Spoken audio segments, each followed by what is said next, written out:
How to use Leonardo.Ai's content reference. Another powerful way to improve your images is by using the content reference tool. Let me show you how it works. First, open up the image generator.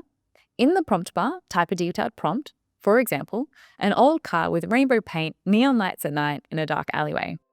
Then move to the left to set your image settings, such as aspect ratio. For the best quality images, I recommend using the quality setting and choosing a preset like Cinematic Kino or Lifelike Vision to get the most photographic results. I'll stick with Cinematic Kino for now. Next, add your content reference. Click on the image icon in the prompt bar,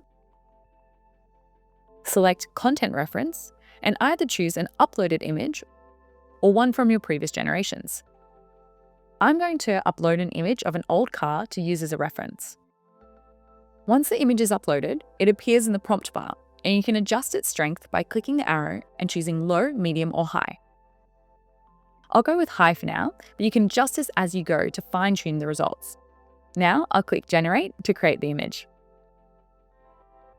As you can see, I have an image of a car with rainbow paint in a dark alleyway. The content reference has guided the shape of the car, but I can adjust the strength if it's too influential. I'll lower the strength to mid and generate again, making tweaks until I get the result that I'm happy with.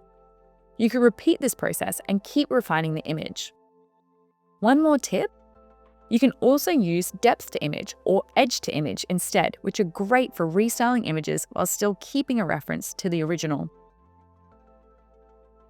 Now that you know how the content reference tool works, I recommend experimenting with different images to see what creative results you can achieve using Leonardo's content reference feature.